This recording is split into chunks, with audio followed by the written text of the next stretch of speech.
Hello. Are we live? Everybody, my name is Kitty, and I'm going to be your host for today's live demo. We are here with Mayad, who's going to be showing us a little bit of a sneak peek into what he's going to be doing in his course that's coming up with us. So if you have any questions for Mayad, please put them in the chat in all capital letters so that I can see them better. And if the question is relevant to what he's doing at the moment, I will ask at that time. If not, I'm going to hold off some of those questions until the end when we have our question and answer session. And we also have a giveaway at the end. So it's going to be for our watercolor paper postcards. And I'll tell you more about that later. But from here, I'm going to go ahead and hand it over to Maya, who's going to tell us more about what we're doing today. Maya, thank you so much for joining us. Thank you. Thank you very much for inviting me to do this. First of all, I'll introduce myself. So let me just move that for a second. My name is Mayad Allos. I am a part-time artist hoping to become full-time.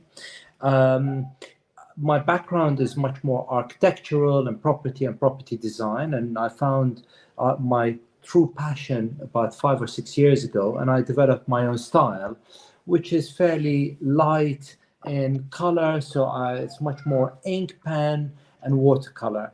I wanted a fairly light, dreamy, happy type of art style, which is what led me to this.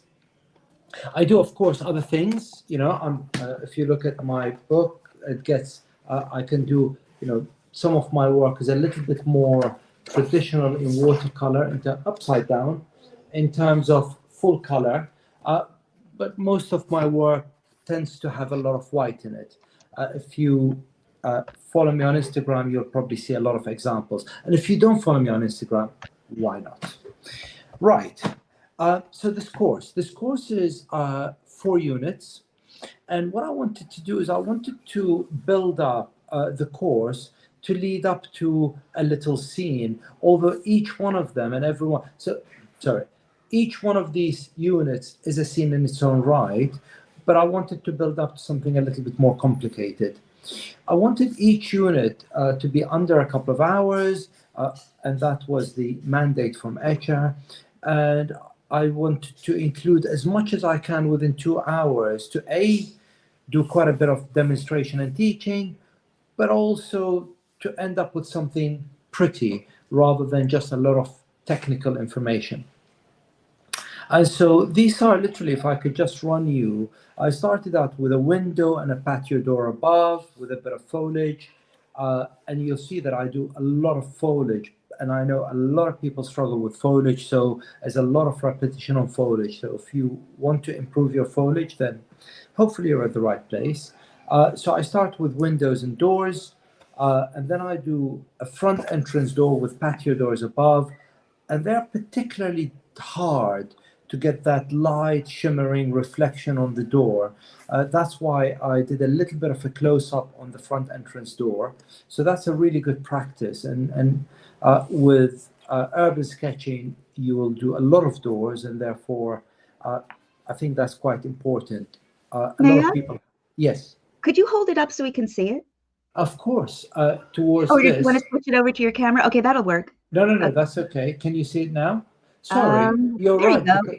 Yeah. Sorry. There we are. Sorry, thank you, Kitty. That was the first drawing. I was talking to the camera and I moved this out of the way. Sorry. So that's the first one, patio doors, foliage. Then I've got this front entrance door and patio doors. That's quite hard to get that. A lot of people end up with a very flat, blocky door. So this is how you do something which has got a little bit more life to it. All of my units will have strong shadows in. It's something that I love doing, shadows. So you will learn a lot more on how to structure your shadows. Then I sort of grew into a bigger piece where I do a full building, lots of windows, lots of doors, and it's a little bit of a loose scene. And I specifically did this to put a tree at the front because I know a lot of people struggle with trees. So I wanted to do an interesting little tree at the front.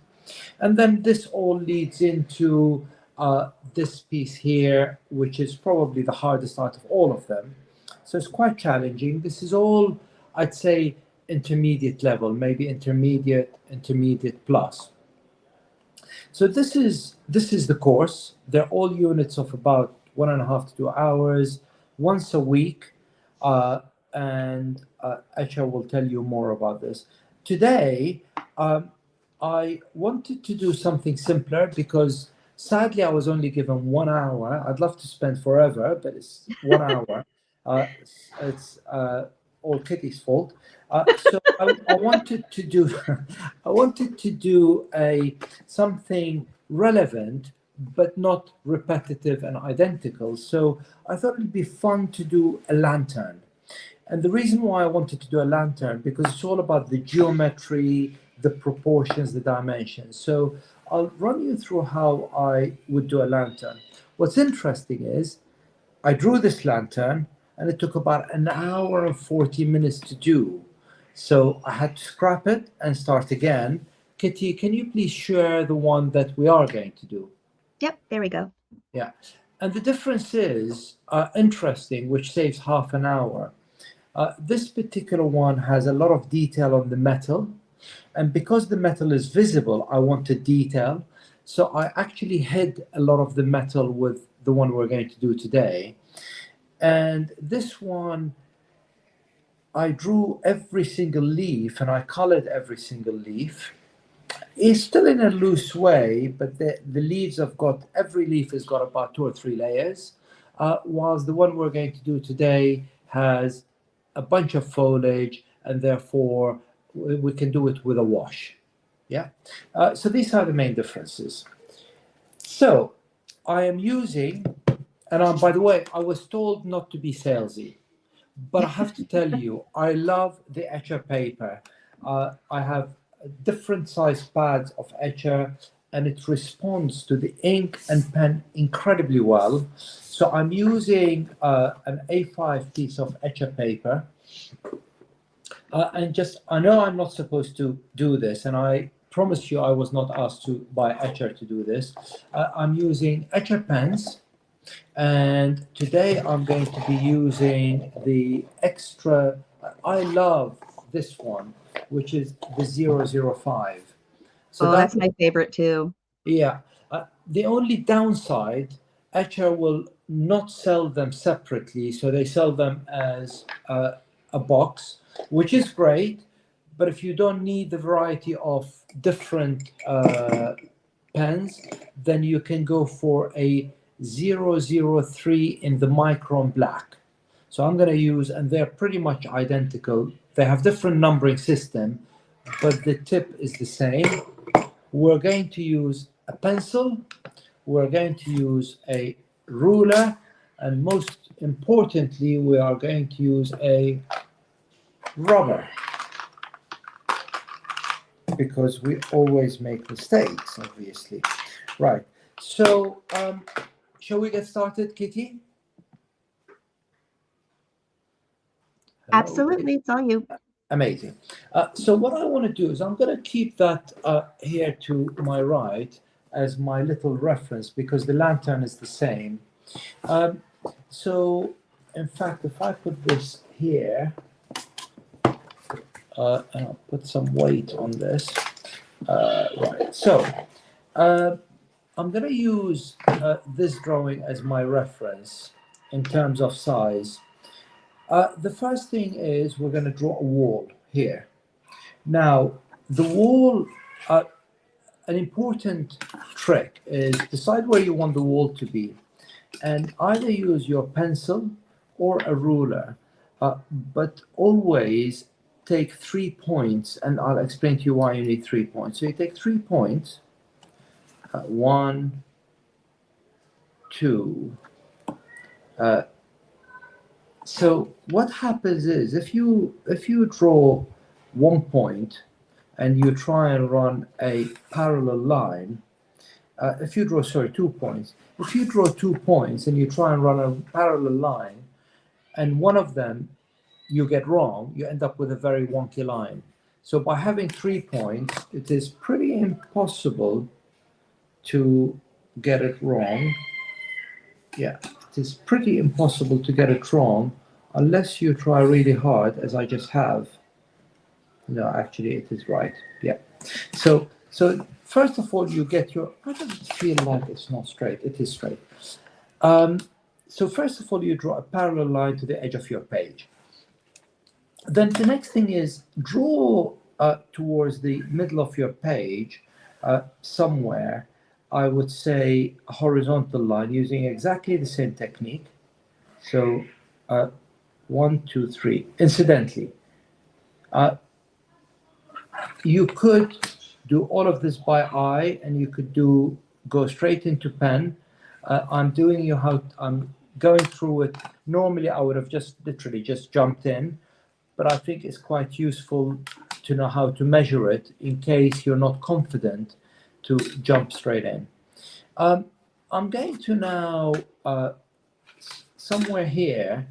I actually want the center of my lantern. So I'm going to draw a center line through the middle of my lantern. And 3 points again, and voila. So now we have a vertical line which is central to my lantern.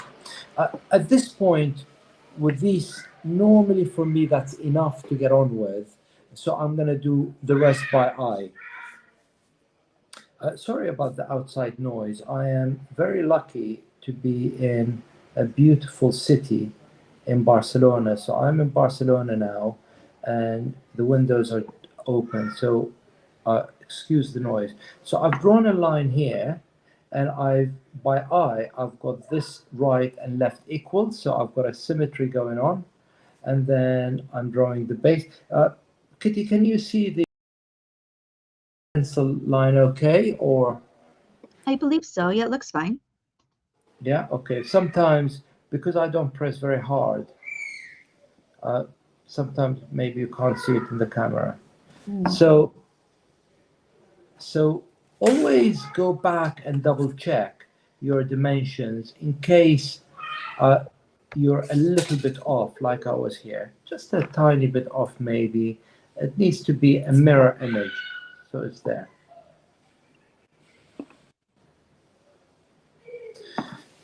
Okay, cool. So once we've drawn that triangle with the bottom chopped off, we're going to draw a pair of horizontal lines above here. Yeah. And then what I'm going to do is run 2 little decorative features there. And just make sure that your decorative features are as tall as each other. And then extend your center line and write it somewhere here. And by the way, if you want, I can pause, as long as Kitty remembers, because I will forget. I can pause at the once I finish the ink and pen, and we can post that to you afterwards in case you couldn't catch up with this. And then in here, I'm going to run another pair of parallel lines. Yeah. And then an oval shape. And then another circle, slightly separated from the oval shape. Perfect. Well, okay. So, and then I'm going to run a line there. I'm creating a couple of, by the way, this is a typical, whilst this is a typical lantern, this one is made up for me, but you see them everywhere in Europe.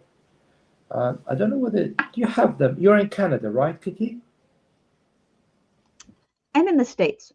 You're in the States, sorry. I apologize. Pretty much the same. So you see do you see a lot of these lanterns in the States? It depends on where you are. In some of the older cities, yes. And a lot of people have similar designs on their houses, actually. Oh, really? Oh, Mhm. cool. Cool. So, and then you've got a little bracket there. And in here, we're going to run a couple of brackets like this.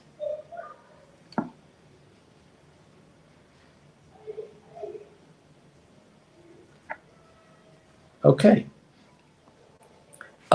You can see that there are lots of dots in here. We will tackle these later. And then from here, we're going to run a parallel line to there. Oh, look, there's a bit of green in here, which is fine. It doesn't matter. There's no point in wasting good quality paper. Okay, and then in here, we're going to just do a bit of foliage. Yeah. So we're just going to do like a squiggly line here. And you see here that bracket is going to be hidden. So I'm going to remove the bracket and then do another here, another little bit of squiggle. We show the bracket in this case. And then some more here where it goes over the bracket. So you can see the bracket is hit and miss. We see it, we don't, we see it, we don't. Yeah. And then in here underneath, we just create a random shape.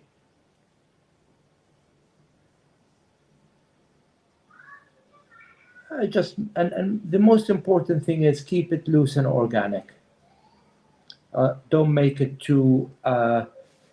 obviously rigid.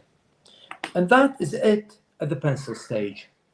So now we don't really need the reference anymore because we know what we're doing.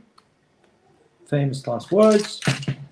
And now I'm going to go over the pencil. Kitty, would you remind me to stop and take a... Are you able to take a picture while with your Super Wizzy software? I am not actually. Okay. Maybe I can do that and post it to you. Sure, that'd be great. Thank you. I didn't mean post it, I meant email it. Yeah, that'll be fine.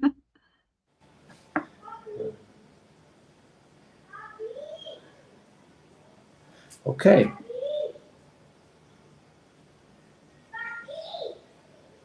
Right. So literally, I don't need to say much because all I'm doing is I'm going over my pencil line. Mayad, when you're going over the pencil line, how much pressure are you putting on the pen? Very, very little. Keep a light touch. Very important. Keep a light touch. You can apply extra pressure if you want to when you want to go darker, but at the moment, I'm literally just pretty much hovering on the paper. Oh, and there's an added benefit, of course. Your pens will last you a lot longer doing that. You get cleaner lines and longer lifetime from your pens. And you may have said this and I might have missed it, but is that cold press or hot press paper? I'm using cold press. Okay, great.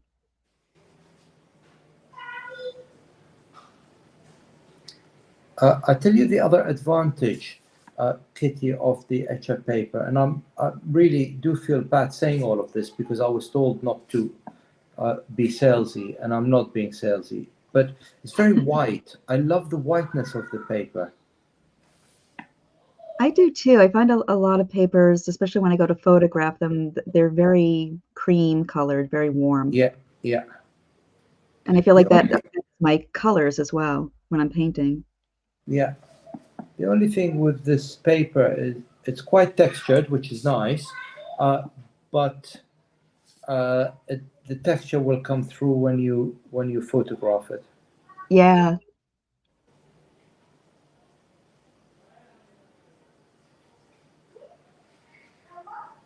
So that's fine.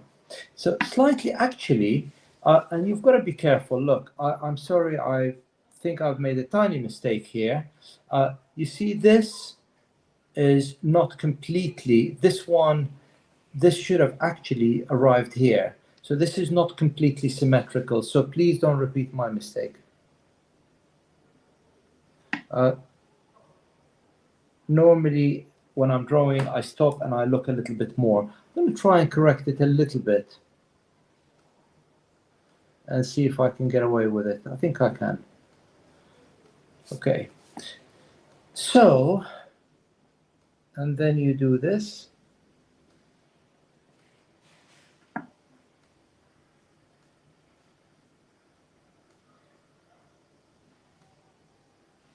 And maybe it's good for you to see that one of the things that I encourage you completely is to always practice, practice, practice, and take your time. As soon as you rush, I can guarantee you'll make a mistake, and hence that tiny little mistake there. So take your time, especially when you're doing something for the very first time. And if you're watching and if you haven't done this before, then of course please join me and enjoy and have fun, but do it 2 or 3 times at home, because the first time is never going to work 100%. Right. So, okay. Now I think I'm going to take it. Well, excuse me 1 second. I'll take a photo now. Is that okay, Kitty? Absolutely. Yeah, just so that I can send it to you. It's not going to be amazing quality picture, but at least you can see the ink and pen. Okay. Right. Next is the watercolor stage. Now, Escher were very kind. They supplied me with these brushes. They're very nice brushes, very, very nice brushes. The big ones are not relevant today because, in fact, the set is here. Yeah. Oops, sorry. The big ones are not relevant at all today. In fact, most of them are not relevant because we are doing a small drawing. I'm going to choose number 8, number 6, number 3, and I'm also going to potentially use a couple of other brushes which are Pro Art, number 0 and number 4. I don't know which one I'm going to use, so I'm just preparing myself. My palette, the most important colors here are the oxide black. It's a very, very nice black. It's got granulation in it. I've got neutral tint, which is my go-to dark color.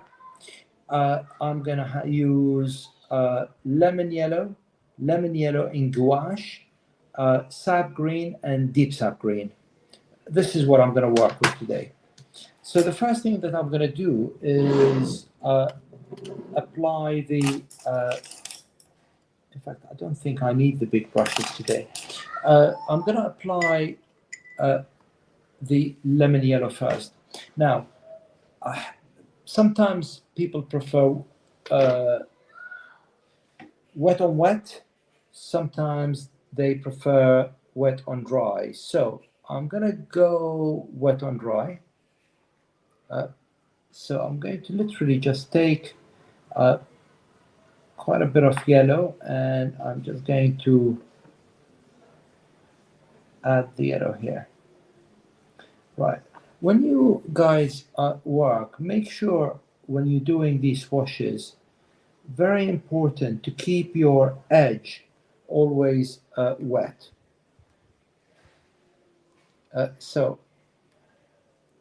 When you, if your edge is dry, you end up with hard lines. So where, I don't know if you can see it, but my edges are still wet, which means I can add more and more color without worrying about it.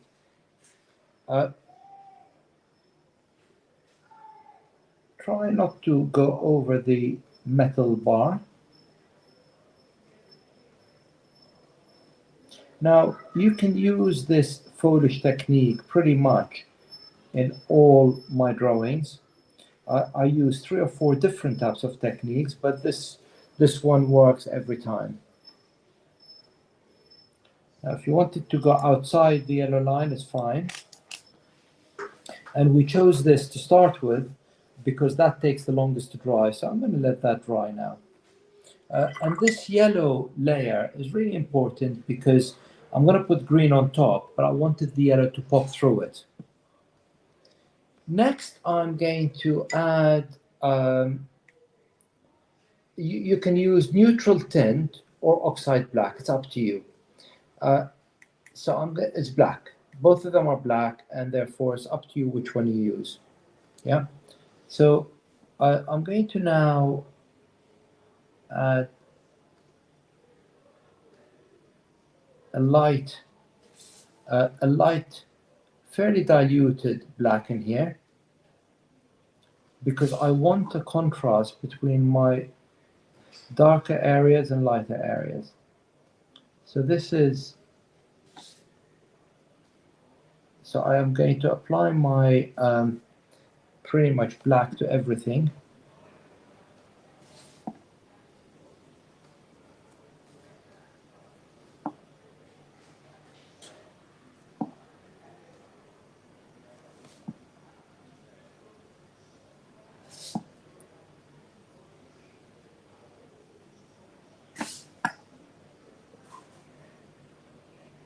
I'm using, by the way, the number 6.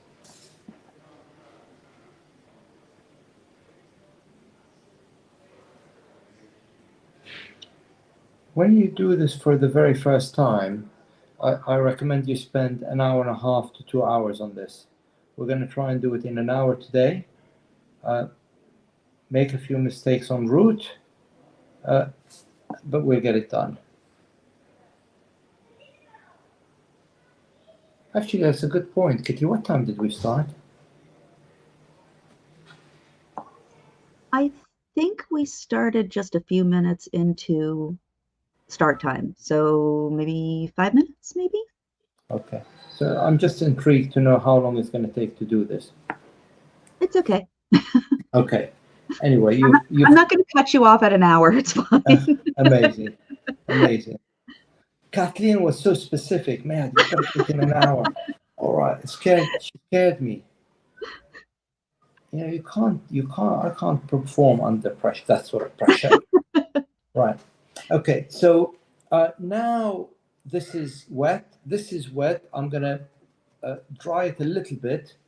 So normally you'd give it a few minutes to dry. We don't have a few minutes. So I'm going to add a bit of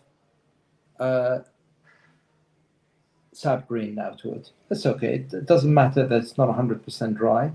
But normally I would recommend that you wait for it to dry. You can control it better.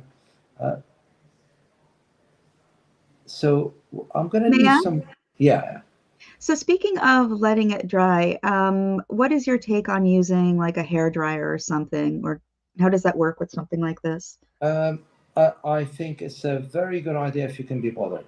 I find taking the hair dryer out, you know, drying it, plugging Finding it a place in, to plug it in. unplug it. God, what a palaver. So what I prefer to use a more chilled approach and go and have tea instead. That's a good idea. Yeah, I generally don't use a dryer very often at all. In fact, the only time I use a dryer is when I want to take the masking tape off the edges. Yeah. Not to rip the paper. Yeah. Right, so what I'm going to do now is, with a bit of water, I'm blending my edges. Yeah. And you can see I'm already getting that nice three-dimensional look from my foliage. You can already see that there is there's depth going on and there's a lot of variety. So now I'm going to do is take slightly more concentrated deep sap green, sap green, and and add a few to the wet areas, and that gives me patches of dark green. And these are pretty much dots. By the way, one thing that's interesting is I taught the tree in the course with a new system for me anyway, by using dots and connecting the dots, which I know that when I've used it with a couple of other students, they thought it was an easier way to do trees. Right, so the foliage is looking nice and rich. You can, at this stage, go the next layer down and deepen it, or you can wait. I think because I want to keep going from foliage to lantern, I'm going to go to the lantern next. Yeah. So now I need a much thinner brush. So what I'm going to do now is I'm going to create, just to check my reference, yeah, I'm going to create some shadows. And these shadows are my own take on what I want shadows to be. I think if you go and look at a lantern on a very sunny day, you might find the shadow slightly different. But this for me works really nicely. So now what am I going to do is I'm going to put my strong shadows here. That is darker because that's under this element there. I'm also going to, by the way, when you do this, just be careful not to put your hand in the wet paint. So this is going to be dark. Yeah, we've got a dark line here.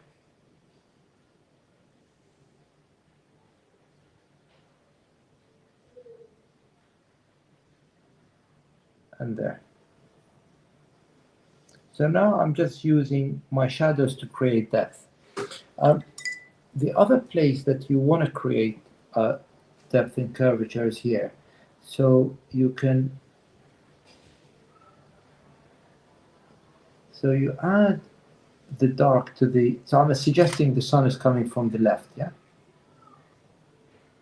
Maybe I should have said that at the beginning. And now I'm going to take some of my paint from the brush and spread my my color, yeah?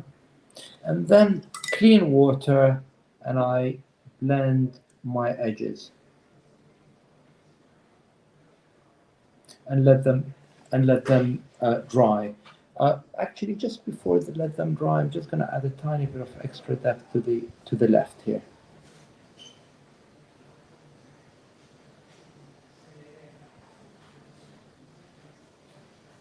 Okay. And then a little bit more depth underneath. And with curvature, what you do is you add your paint to one side, yeah, and then you drag it with clean water, you spread it with clean water, and that gives you the nice variance. Then we're going to create a shadow line here, look. We're going to create a shadow line here. And because this is elevated, because this area is elevated, the shadow line is going to be there. And I'm going to use a slightly bigger brush because I need a bigger area to cover.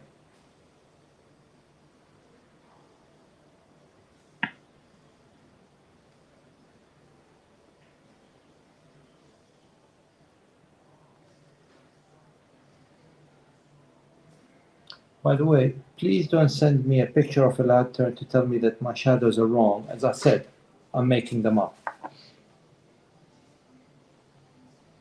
Okay, and these are, yeah.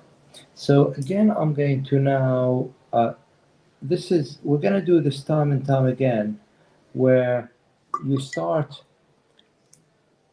with dark and then you spread it with water. And you can see how it's creating that curvature effect. Okay. Then we're going to run some shadow lines behind the glass.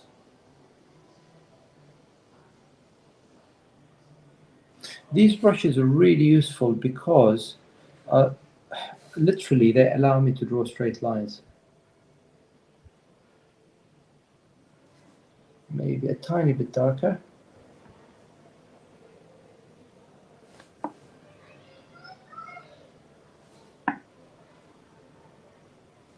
And then what we'll do is we'll create the shading on the glass when this is dark, when this is dried.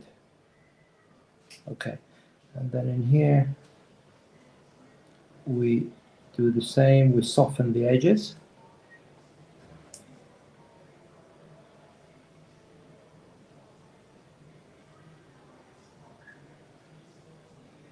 Okay. And this one is important because that's a big element. So I'm going to run a dark line here. And then with clean water, I spread it. Is that quite clear, what I'm doing, Kitty? I believe so. The camera get in your way if you come in a little bit closer? Sorry? Will the camera get in your way of your face if you make it a little bit closer? Listen, it's already in my way, so a little bit more water. Never mind then, never mind. There you go. It doesn't want to go down anymore. Okay, it's fine then. Okay, shall I maybe do this? Yeah, that'll work. Oh yeah, now we can see the details more clearly. Yeah? Amazing. Thank you. So I'm just going to now put tiny little shadow lines on some of these elements. Always to the left of the element because the sun is coming from, sorry, to the right of the element because the sun is coming from the left, we're suggesting. Yeah. And you can see now we're beginning to create a lot of depth.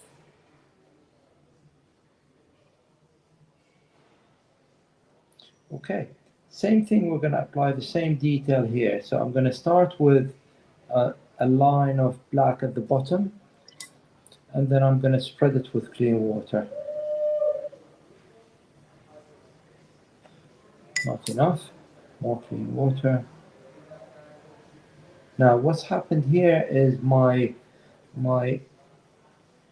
black is spread into all the way to the top, so I'm just going to thicken the edge, the bottom edge. Yeah. Yeah. So there's a question, well, actually, there was a comment in the chat that I was going to hold off talking about until Q&A, but I think it might be important to talk about now. So the comment is, I never did such detailed sketch. Even if I do, colors never stay inside the line. Do you have any particular tips or tricks to keeping those small areas from overbleeding or losing the details that you've drawn? Yes. Lots and lots and lots and lots of these things. Practice. Hundreds and hundreds and hundreds of wasted paper on drawing tiny little details, yeah, and practice everything. Practice Cute.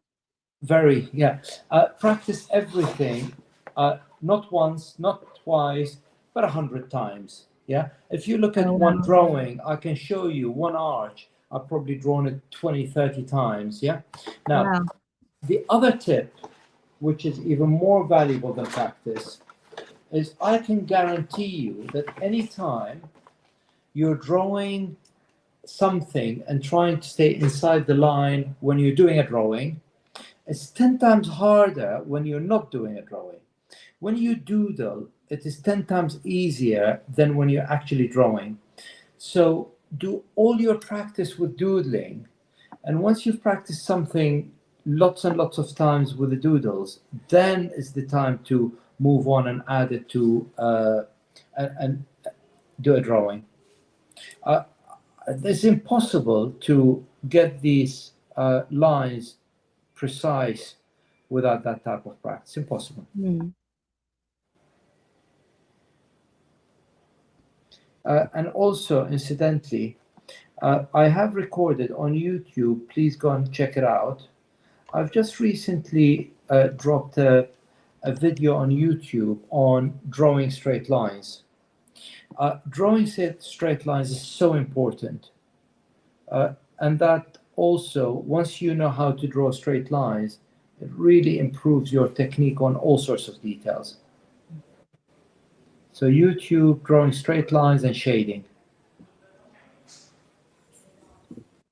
That's good to know. That's a question that we get a lot when we do demos like this, that have a lot of straight lines. We're like, I can't even get the base line down. Yeah, I mean, look, please, please, please, and I know I'm not plugging my YouTube, but I know that it's a problem that a lot of people have asked me about, which is why I recorded a practice, how to practice straight lines. Because I know it's a pain, and I unfortunately, I see quite a bit of work from students, and the thing that always gives it away is their lines are not clean.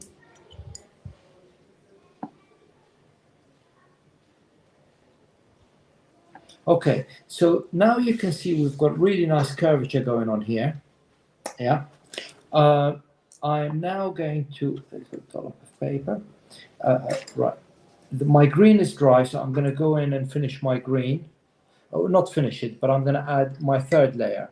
My third layer is deep sap green. Yeah. And that is my extra depth to the green. Yeah. So what I'm going to do is I'm going to pick out areas where I'm going to do dots of deep sap green.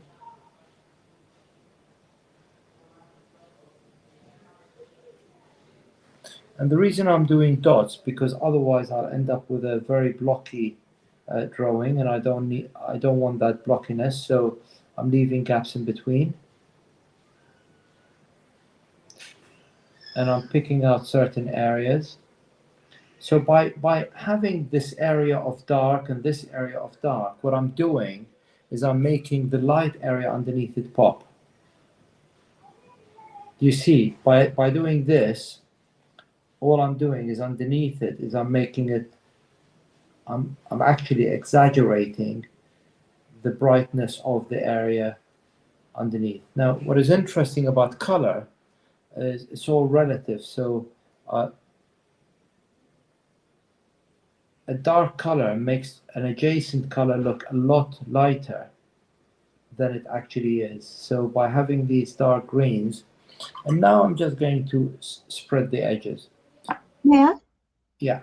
There's a good question in the chat saying that you've used about 4 layers or more in places of shading.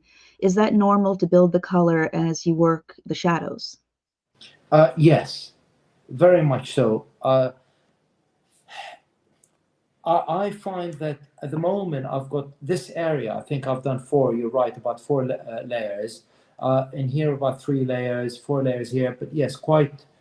I think it takes about 3 or 4 layers, probably a bit more actually, to be honest. I sometimes try and rush them. Now I'm going to put some sap green dots, by the way. Sometimes I try and rush them and do my shadows in 2 or 3 layers, and I find, oh wow, I think I've got fireworks here, and I find sometimes they end up being a bit blocky. So I try my best to do them in lots of layers. The other advantage, as you have asked, is when you do them in lots of layers, it means you very gently control how dark you're going to go. And quite often, I find a lot of people stop at the mid-range and they don't go dark enough. And so by effectively using multiple layers, it means you can go gently to the next layer up, to the next layer up, and until you're happy. And Mayad, right now, are you just doing some stippling to make it look like the Yeah. texture of the leaves? Yes, exactly. All I'm doing is I'm adding texture. Now, you know, it's actually texture.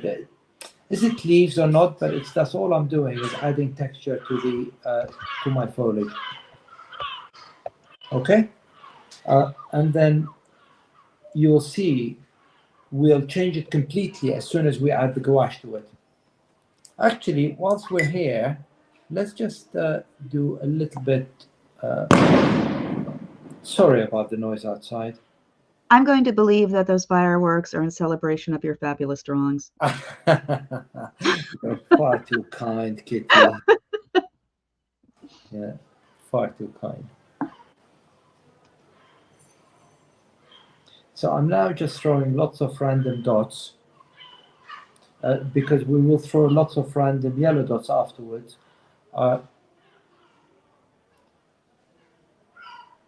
And remember, what we're doing here is illustrative, it is fun, and therefore this is not photorealistic. Yeah, this is a fun illustration.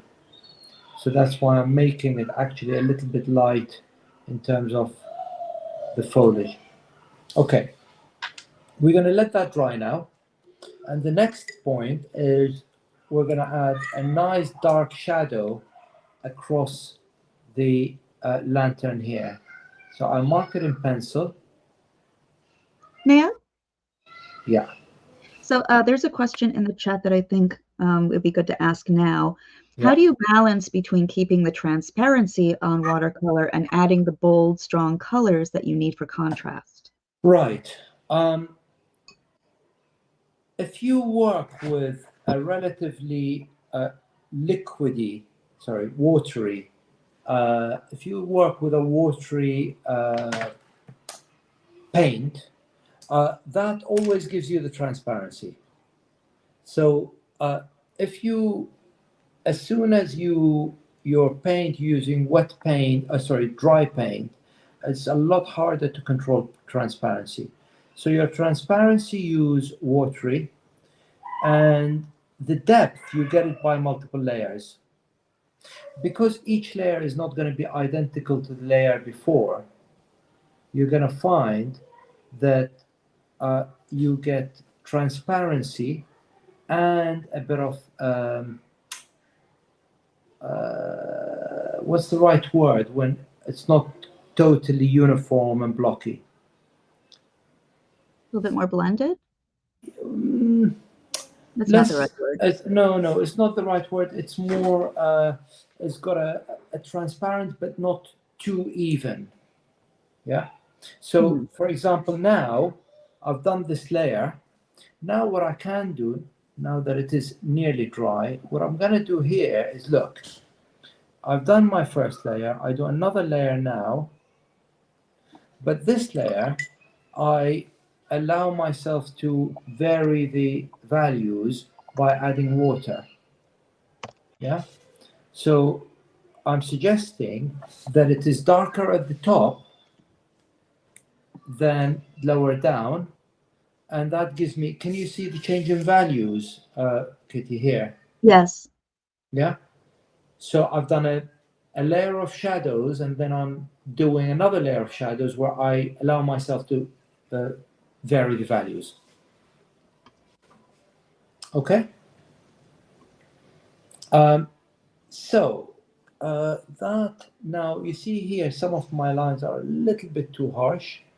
So now I can go and even them out by adding more paint.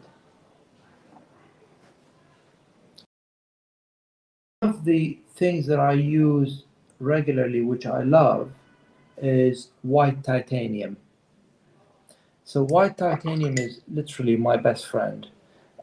because I use it to. White titanium is effectively white gouache, and white gouache is fantastic because I can make everything pop with it. Right, so what are we going to do next? What we're doing next is, I feel that the lantern is still too gray. What do you think? Kitty, is my lantern too gray? It needs to be black, right? Yeah, it needs a little bit more depth, I think. I think so. So I am going to just check. Okay, so I'm going to check. I'm now going to just add a little bit more black everywhere. So I'm going to now do this. So now I'm going to do this layer where I now spread my black, where I change my values. In theory, that should be my final layer. Mayad, are you using like an actual black paint, or are you mixing your black? It's called neutral tint. It's a Okay. Daniel Smith neutral tint. Okay, so now I'm adding my final dark black to really get my contrast. And now with my final layer of black, I want to really blend the colors in.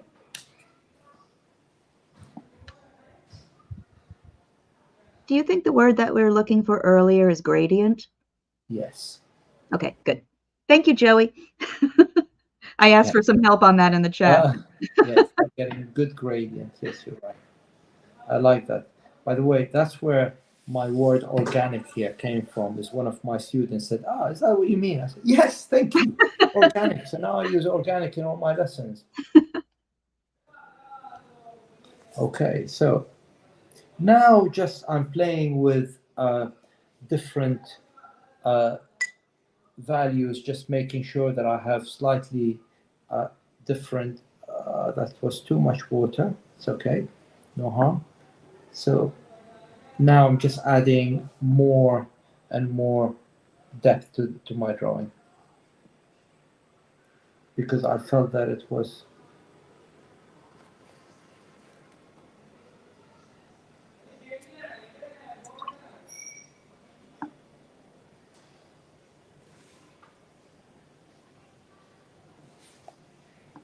You can see now we're getting a lot more depth.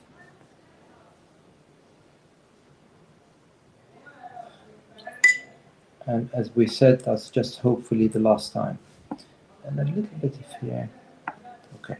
And then in here, this is the fun bit. We add a tiny bit of gray lines there. Add some water.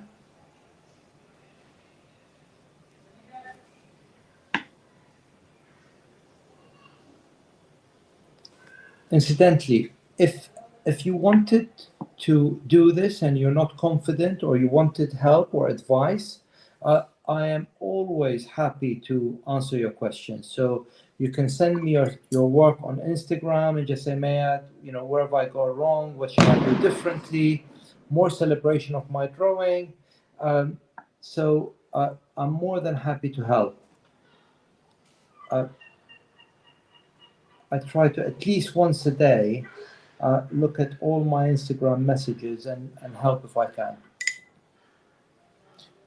Right, I think, how are we doing for time, Kitty? I think we're fine. Amazing. How long have we been?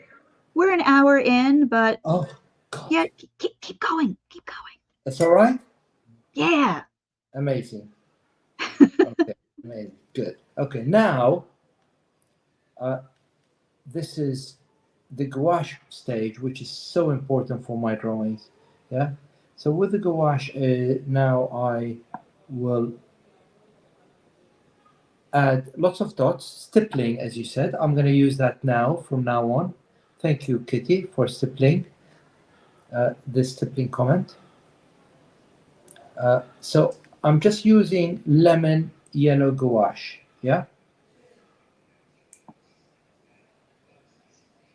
And what that does is, especially on a darker background where you've got the fact that I apply it to the dark background, it gives me that pop, and it means I get an extra dimension because the yellow gouache on top of the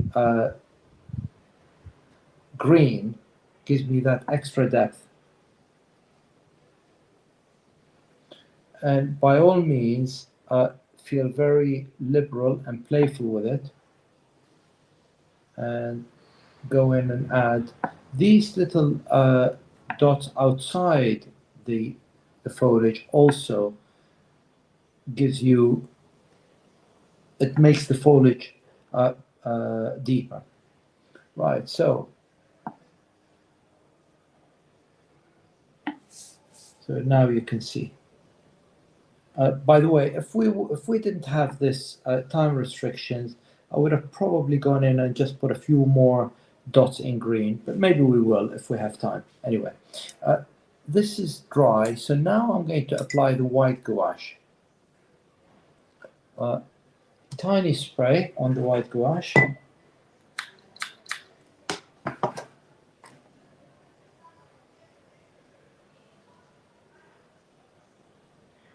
Okay, so a line at the top here to suggest that there's sunshine hitting it at the top. Yeah. We're going to put the screws, the bolts in here. 1, 2, 3. 1, 2, 3. Okay. And then we're going to do 1, 2, 3, 4.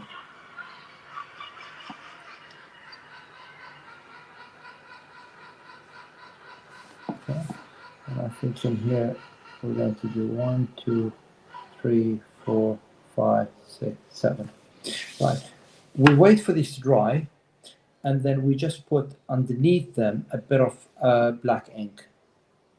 Can you hold it up to the camera so we can see the detail a little bit more? Oh, yeah. Okay, thank you. Yeah. So we're waiting for this to dry, waiting for that to dry, just a bit more white. Some of the left-hand side edges here.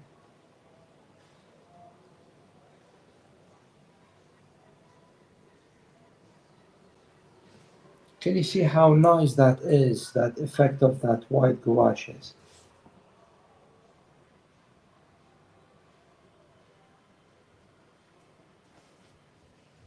And sometimes with the gouache, especially if the layer underneath it is not completely dry, you might need to go more than once over it. I'm going to wait for the gouache to dry, and Kitty, you just ring the bell whenever we have to stop, yeah? Because I could just go on forever. Oh, I know. We've done this before. So There's a comment in the chat saying, "Don't stop now." Yeah. Sorry, the what? There's a comment in the chat saying, "Don't stop now." Oh, thank you. Don't encourage me. I'll be here until midnight.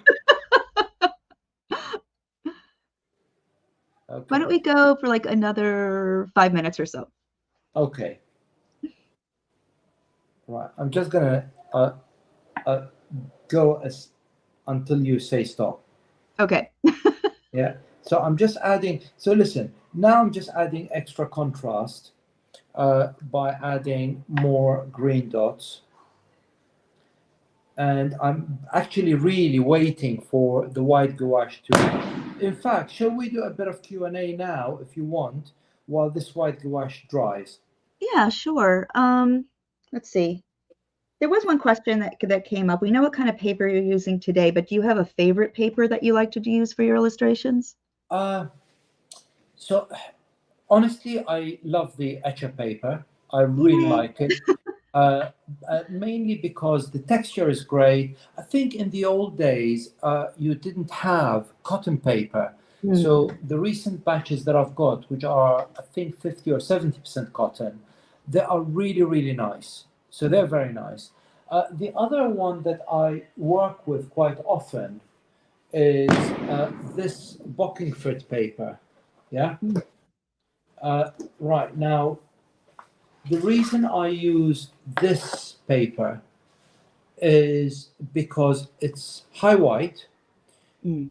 and it is hot press but high white, which means it's very good for turning drawings into prints. I can get a very crisp, I can get really crisp lines and they photograph really well.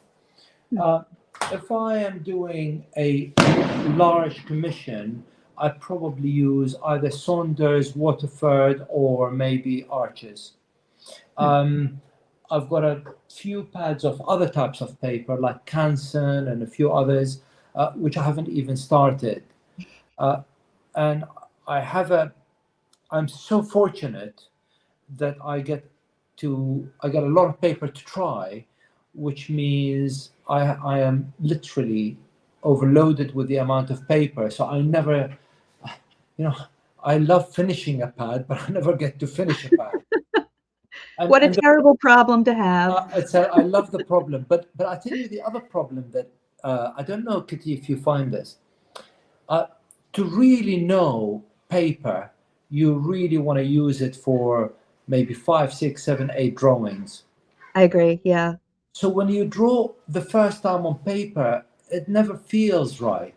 And therefore you can never just review the paper once. You've got to draw it and draw it and draw it. Just to give you an idea, this paper, this one here, is really difficult because to work with, because of the drying time. So in order to work with this paper, I'll show you a quick example. In order to work with this paper, you've got to go very, very light and very watery. Let me see if I can find. Oh, there it is. Yeah.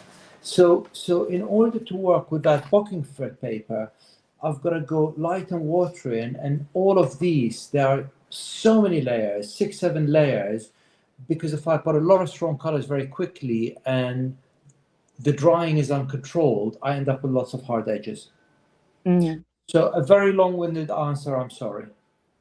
No, that's good to talk about. I find that different art supplies have their own personalities, and we have to get to know them as we're working with them. Yes. For me, if you like Etcher, I think it's a tiny bit more expensive. I'm not sure. I'd stick to it, really. So I'm now just going to put a bit of shadow underneath these balls. And all I'm doing is, if you can see, I'm giving them like a 3-dimensional feeling. Yeah? Can you see how they pop once you put a line, a dark line under the white?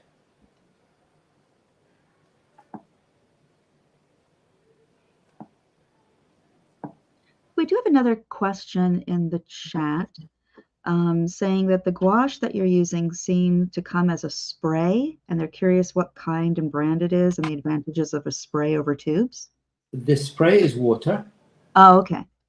So this is a water spray, and I just literally dampened it. So the gouache is there, and I just dampened it. Okay. Yeah. Right, so any other questions before I add my final touches? I don't see any. If anybody has questions, please do put them in the chat. And if you have any questions about the upcoming course, you can ask that as well. We're going to talk about it a little bit at the end. But if you have any specific questions that you've been wondering about as we're going through this, please let us know. I'm actually intrigued if people can tell you how many people actually were drawing with me or just watching. Oh, yeah. Yeah, let us know in the chat if you were following along. Yeah. And whether I've gone too quickly or too slowly or or I talk too much. Okay, right. So I think I'm done.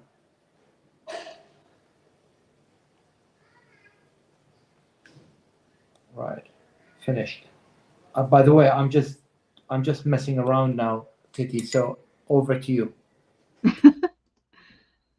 Right. Well, while you're messing around, why don't you keep messing around, and let's talk a little bit about the course itself. So the course is 4 sessions, and it starts next week. So next Thursday, August 22nd, same time as today, 11 a.m. Eastern Daylight Time.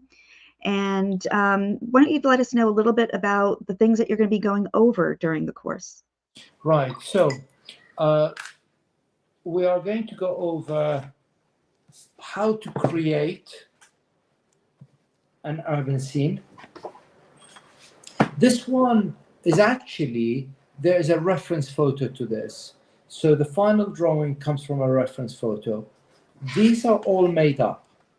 So we're going to go through how to make up a drawing, how to get your proportions, how to draw your foliage, how to get your shadows, where do you leave your gaps in the shadows, how to draw windows, doors. I think if you do these 4 units and are happy with the outcome after the 4 units, you should be able to pretty much tackle any illustration of a light-hearted scene, maybe in an urban environment. So foliage, shadows, doors, windows. What else is there in a house? That's it, right? So we'll go through all of them, and hopefully by the end of it, if you haven't pulled your hair out, you can do these drawings at your own leisure. What I notice the most about looking at these pictures is something that I find very difficult, and sometimes difficult to identify when you're looking at the front of a house or a building and something looks a little off. But you do an excellent job of showing perspective when there's so small of a depth. I don't know if that makes any sense, what I just said.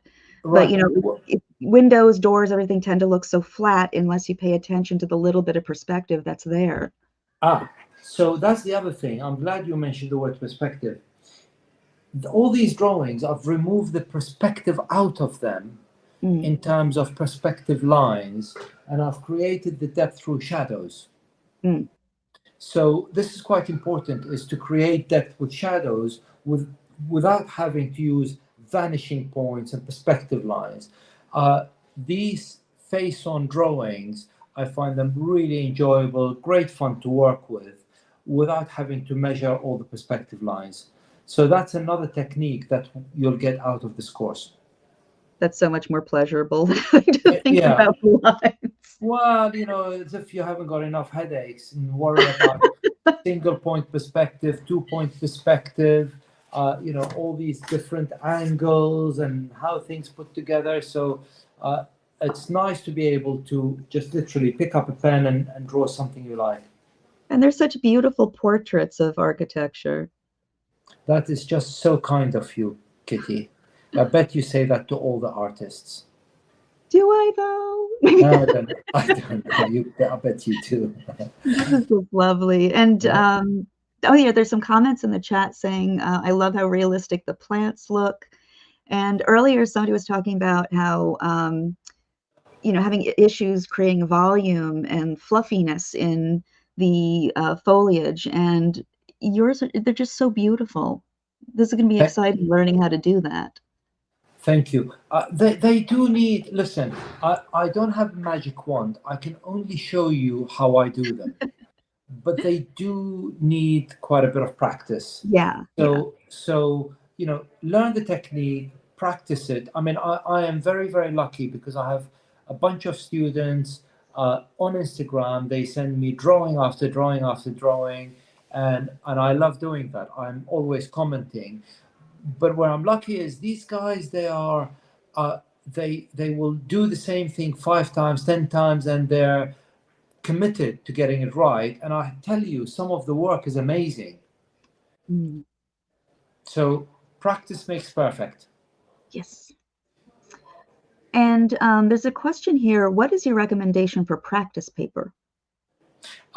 Definitely not expensive paper. Yeah. So, is there a good inexpensive paper that you like?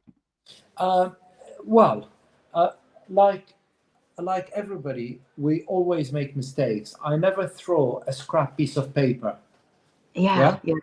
So I keep all my paper, and I'm always using scrap paper to practice details and doodles. Great. So don't throw any paper away, even the last corner. I mean, I do use some cartridge paper to practice on, but it's very difficult. So this is literally photocopy paper, but it's hard to get the paint to work on photocopy paper. Yeah. Yeah.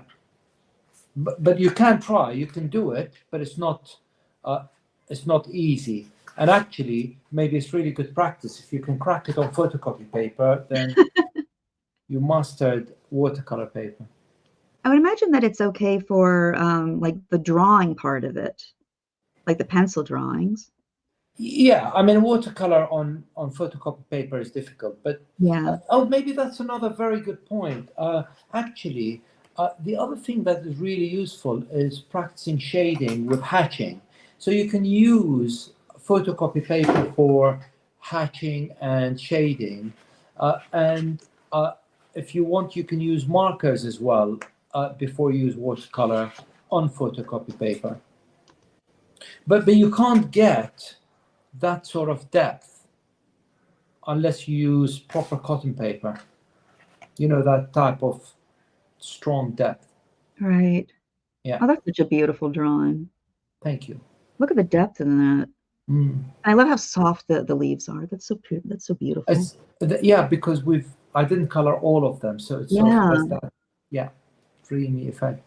You're so nice, Kitty. You should always, anytime I'm feeling a little bit low, I'm just going to give you a ring for an elevated boost. You too. A morale boost by Kitty.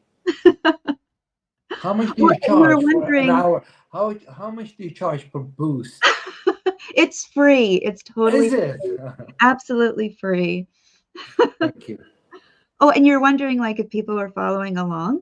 So actually Ramona said she drew it, but she didn't do the watercolor because she started to take more detailed notes.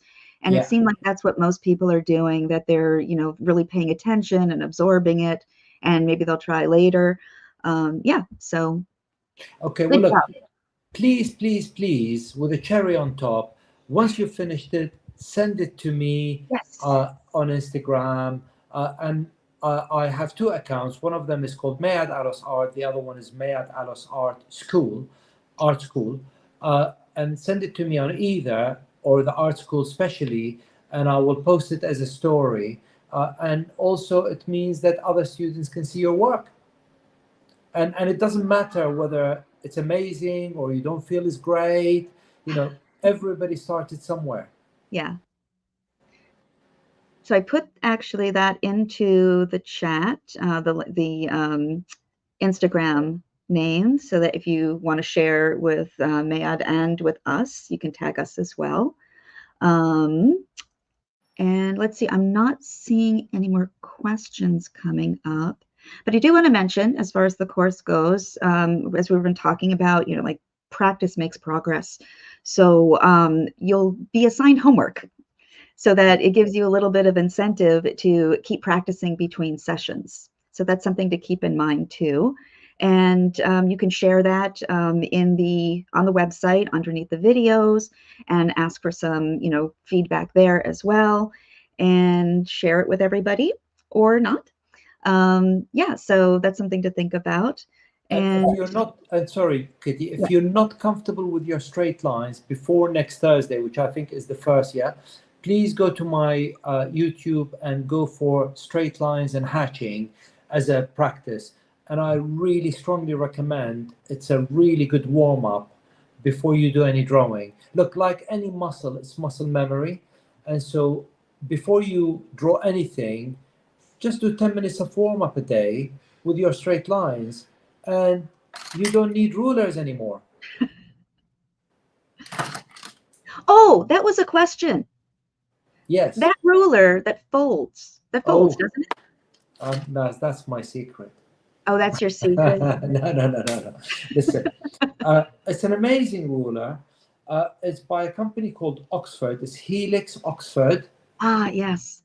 Yeah, Helix Oxford, and it's it's a genius idea for traveling, and it clips as well. Oh, nice. And oh, sorry. The other thing that is not nice about this ruler is because it has the grids here. It means you can draw lots of parallel lines, following each other without losing track. Oh, and without having to measure every single one. Yeah. Lovely. Great. Thank you. That was a question that somebody had. Let's see. Angel says, new need unlocked. All right. Okay. So we also have a giveaway, and that giveaway is a pack of our 100% cotton watercolor postcards. So this is what we're going to do. I am going to bring something up on the screen right now. Just give me a moment so I can screen share.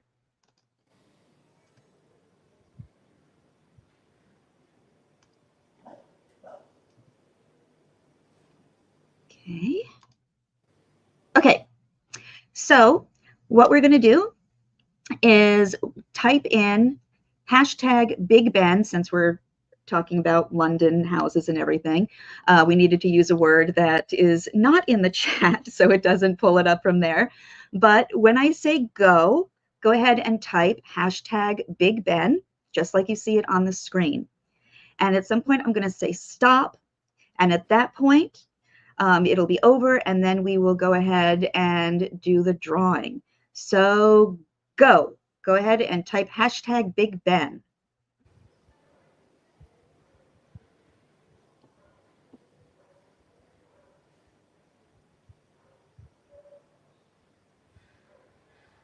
You can actually see how many people are entering.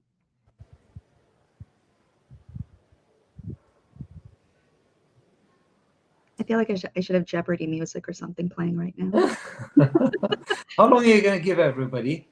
I'm going to give a minute or so, well, not a whole minute, but just a little bit longer, until it looks like the entries have stopped coming in.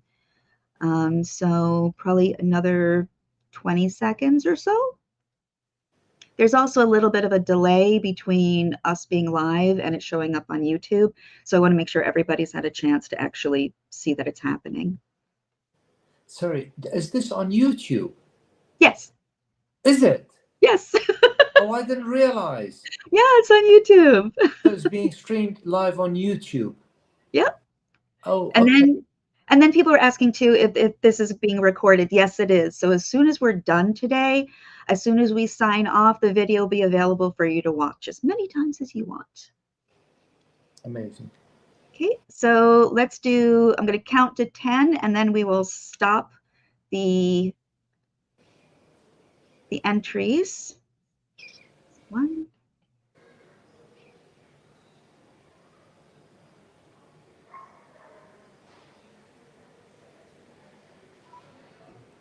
Okay, and now I'm going to count to 5 because I'm going to say stop, and I'm going to count to 5 because there's that little delay.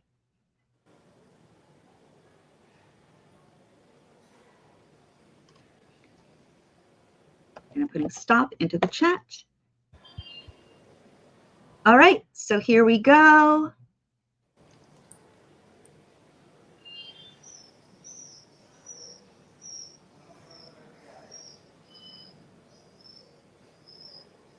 Sparky, congratulations. Congratulations.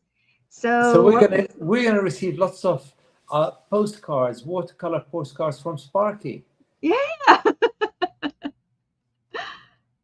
All right, so I'm going to go ahead, Sparky, I'm going to put the link into the chat, or just our email address actually, And what you will do is just send an email here, okay, right here, to hello@etcherstudio.com, and just let them know that you are the winner of today, and let them know also your username, Sparky, and obviously give them your real name and your address and all that. So yeah, congratulations. Enjoy your postcards, and hopefully you'll post some so we can see what you've done with them. We love to see what people do with their postcards. All right, so all right. So any final words before we go, Mayad? No, just really looking forward to seeing everybody next Thursday, and looking forward to seeing the results. Great. So, and everybody, the link to the course information and sign up is under the description of the video. You can find it there. You can also find it if you go to our website and just do a search for Mayad. And yeah, I hope to see everybody at the next session on Thursday, 11 o'clock in the morning, Eastern Daylight Time. Yeah, next Thursday. All right. So everybody, thank you so much for spending this time with us today. Mayad, thank you so much for your beautiful drawing and for being so entertaining. I always love working with you. thank you for the morale boost, the happy injection. Thank you. All right, and everybody, thanks again. And until we see you next time, make more art and practice your straight lines. Straight lines. Yes. Great. All right, bye, everybody. Thanks a lot. Bye, everyone. Thank you.